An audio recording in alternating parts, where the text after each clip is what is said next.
Hi ಎಲ್ಲರಿಗೂ ನಮಸ್ಕಾರ. Welcome back to my channel Flossy kitchen log with Bhoomi. ಇವತ್ತಿನ ವಿಡಿಯೋದಲ್ಲಿ ಗಟ್ಟಿ ಕೋಳಿ ಅಥವಾ ಮೊಟ್ಟೆ ಕೋಳಿ ಸಾಂಬಾರನ್ನ ಹೇಗೆ ಮಾಡೋದು ಅಂತ ನೋಡೋಣ.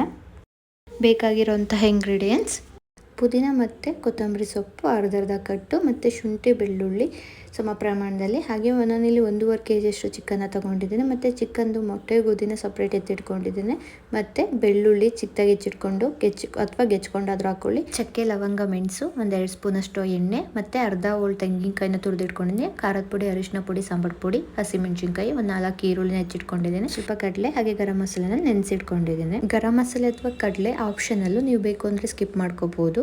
ಮೊದಲಿಗೆ ಒಂದು ಜಾರಲ್ಲಿ ಶುಂಠಿ, ಬೆಳ್ಳುಳ್ಳಿ, ಹಸಿಮೆಣಸಿನ್ಕಾಯಿ, ಕೊತ್ತಂಬರಿ ಸೊಪ್ಪು, ಪುದೀನ ಸೊಪ್ಪು, ಹಾಗೆ ಹೆಚ್ಚಿಟ್ಕೊಂಡಿರೋಂತಹ ಈರುಳ್ಳಿ, ಒಂದು ಚಿಟಿಕೆಯಷ್ಟು ಅರಿಶಿನ ಪುಡಿ, ಮತ್ತು ಚಕ್ಕೆ, ಲವಂಗ, ಮೆಣಸು ಇಷ್ಟನ್ನು ಹಾಕ್ಕೊಂಡು ನುಣ್ಣಗೆ ರುಬ್ಕೊಳ್ಳಿ. ಜಾಸ್ತಿ ನೀರನ್ನ ಆ್ಯಡ್ ಮಾಡ್ಕೊಳ್ಬೇಡಿ, ಸ್ವಲ್ಪ ಅಷ್ಟೇ ನೀರನ್ನ ಆ್ಯಡ್ ಮಾಡಿಕೊಂಡು ಸ್ಮೂತಾಗಿ ಪೇಸ್ಟ್ ಮಾಡ್ಕೊಳ್ಳಿ.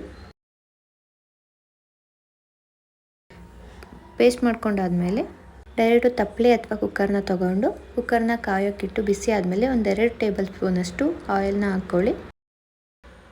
ಎಣ್ಣೆ ಕಾದ ನಂತರ ಜಜ್ಜಿಟ್ಕೊಂಡಿರೋಂಥ ಬೆಳ್ಳುಳ್ಳಿನ ಆ್ಯಡ್ ಮಾಡಿಕೊಂಡು ಸ್ವಲ್ಪ ಫ್ರೈ ಮಾಡ್ಕೊಳ್ಳಿ.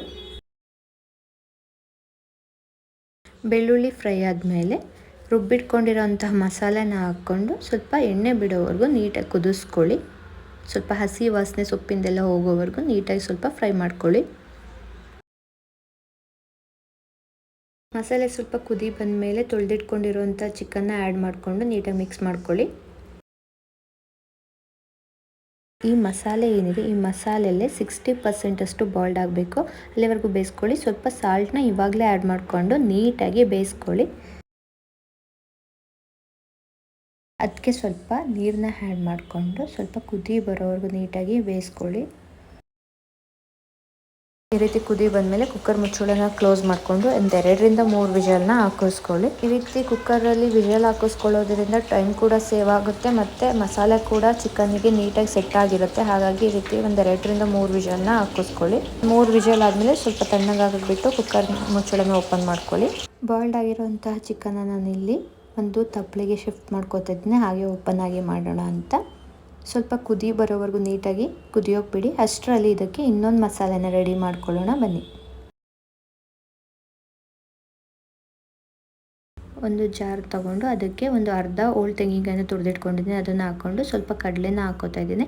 1.5 ಸ್ಪೂನಷ್ಟು ಖಾರದ ಪುಡಿನ ಹಾಕೋತಾ ಇದ್ದೀನಿ, ಮತ್ತು 2 ಸ್ಪೂನಷ್ಟು ಧನಿಯಾ ಪುಡಿನ ಆ್ಯಡ್ ಮಾಡ್ಕೋತಾ ಇದ್ದೀನಿ, ಮತ್ತು ನೆನೆಸಿಟ್ಕೊಂಡಿರೋ ಅಂಥ ಗರಂ ಮಸಾಲೆನ ಆ್ಯಡ್ ಮಾಡ್ಕೋತಾ ಇದ್ದೀನಿ.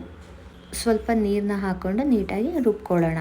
ತುಂಬ ನೀಟಾಗಿ ಸ್ಮೂತಾಗಿ ಬರಬೇಕು ಪೇಸ್ಟು, ಅಲ್ಲಿವರೆಗೂ ನೀಟಾಗಿ ರುಬ್ಕೊಳ್ಳೋಣ. ಈ ಕನ್ಸಿಸ್ಟೆನ್ಸಿಲಿ ಪೇಸ್ಟ್ ರುಬ್ಕೋಬೇಕು, ಇಲ್ಲಾಂದರೆ ಗಟ್ಟಿ ಆಗುತ್ತೆ, ಸಾಂಬಾರಷ್ಟು ನೀಟಾಗಿ ಬರಲ್ಲ. ಹಾಗಾಗಿ ತುಂಬ ಸ್ಮೂತಾಗಿ ರುಬ್ಕೊಳ್ಳಿ. ರುಬ್ಬಿಟ್ಕೊಂಡಿರೋಂಥ ಮಸಾಲೆನ ಕುದಿತಿರೋವಂತಹ ಚಿಕನ್ಗೆ ನೀಟಾಗಿ ಆ್ಯಡ್ ಮಾಡ್ಕೋತಾ ಇದ್ದೀನಿ.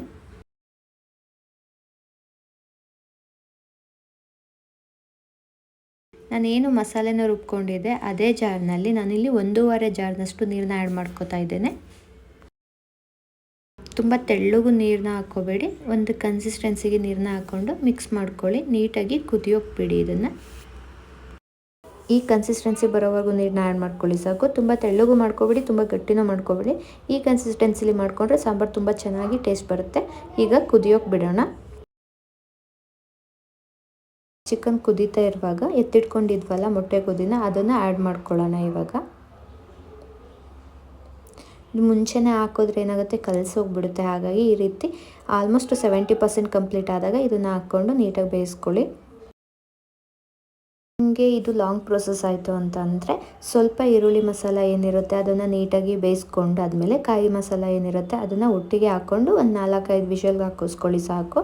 ಸಾಂಬಾರು ರೆಡಿ ಆಗೋಗ್ಬಿಡುತ್ತೆ. ಬಟ್ ಈ ರೀತಿ ಮಾಡೋದ್ರಿಂದ ಉಪ್ಪು ಖಾರ ಎಲ್ಲ ರುಚಿ ಚಿಕನಿಗೆ ತುಂಬ ಚೆನ್ನಾಗಿ ಹಿಡ್ದಿರುತ್ತೆ, ಉಪ್ಪು ಖಾರ ಏನಿರುತ್ತೆ ಅದು. ಹಾಗಾಗಿ ಈ ರೀತಿ ಮಾಡ್ಕೊಳ್ಳೋದ್ರಿಂದ ತುಂಬ ರುಚಿಯಾಗಿ ಬರುತ್ತೆ ಸಾಂಬಾರು.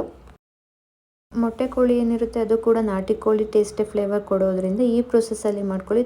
ಸೇಮ್ ನಾಟಿ ಕೋಳಿ ಸಾಂಬಾರು ಟೇಸ್ಟ್ ತಿನ್ನೋಗೆ ಆಗುತ್ತೆ. ನೀಟಾಗಿ ಬೇಯಿಸ್ಕೊಂಡಾದ್ಮೇಲೆ ಸರ್ವ್ ಮಾಡ್ಕೊಳ್ಳಿ. ಸೊ ನೋಡಿದ್ರಿ ಅಲ್ವಾ, ಮೊಟ್ಟೆ ಕೋಳಿ ಅಥವಾ ಗಟ್ಟಿ ಕೋಳಿ ಚಿಕನ್ ಸಾಂಬಾರನ್ನ ಹೇಗೆ ಮಾಡೋದು ಅಂತ. ಯಾವುದೇ ರೀತಿ ಆರ್ಟಿಫಿಷಿಯಲ್ ಮಸಾಲೆನ ಯೂಸ್ ಮಾಡಿಲ್ಲ ನಾನಿಲ್ಲಿ. ನಾಟಿ ಸ್ಟೈಲ್ ಅಂತಲೇ ಹೇಳ್ಬೋದು. ಇದೇ ಪ್ರೊಸೆಸ್ಸಲ್ಲಿ ಒಲೆ ಮೇಲೆ ಮಾಡಿದ್ರೆ ಅದು ಪ್ಯೂರ್ ನಾಟಿ ಸ್ಟೈಲ್ ಆಗುತ್ತೆ ಅಷ್ಟೇ. ಇವತ್ತಿನ ವಿಡಿಯೋ ನಿಮಗೆ ಇಷ್ಟ ಆಗಿದೆ ಅನ್ಕೋತೀನಿ. ನೀವು ಕೂಡ ಒಂದ್ಸಲ ಟ್ರೈ ಮಾಡಿ ಹೇಗಿತ್ತು ಅಂತ ಹೇಳಿ. ಗಟ್ಟಿ ಕೋಳಿ ಅಥವಾ ಮೊಟ್ಟೆ ಕೋಳಿ ಜೊತೆ ಮುದ್ದೆ ಹಾಗೆ ರೈಸು ಮತ್ತು ಸ್ವಲ್ಪ ಬೆಣ್ಣೆನ ಹಾಕ್ಕೊಂಡು ನೀವು ರುಚಿಯಾದ ನಾಟಿ ಕೋಳಿ ಸಾಂಬಾರು ಥರನೇ ಇರೋ ಗಟ್ಟಿ ಕೋಳಿ ಸಾಂಬಾರನ್ನ ಸವಿಯಬಹುದು. ಇವತ್ತಿನ ವಿಡಿಯೋ ನಿಮಗೆ ಇಷ್ಟ ಆಗಿದ್ರೆ ದಯವಿಟ್ಟು ನನ್ನ ಚಾನಲ್ನ ಸಬ್ಸ್ಕ್ರೈಬ್ ಮಾಡಿ, ಲೈಕ್ ಮಾಡಿ, ಶೇರ್ ಮಾಡಿ, ಕಮೆಂಟ್ ಮಾಡಿ, ಮೇಲ್ಗಡೆ ಇರೋ ಬೆಲ್ ಐಕನ್ನ ಕ್ಲಿಕ್ ಮಾಡಿ. Thank you so much for watching this video.